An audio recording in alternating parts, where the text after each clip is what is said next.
ভয়াবহ আগুন আসলে। আড়াইটার সময় আগুনটা লাগছে, এখনো কোনোভাবে আগুনটি নিয়ন্ত্রণে আসে নাই।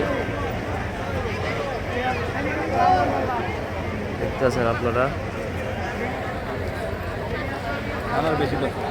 ভয়াবহ দেখেন কীভাবে আগুন জ্বলতেছে।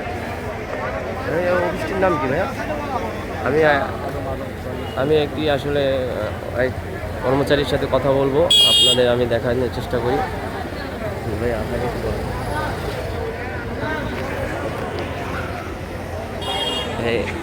ভাইকে আসলে আমি কিছু জিজ্ঞেস করি। ভাইয়া এখানে আসলে আগুনটা কখন লেগেছে ভাইয়া? হ্যাঁ,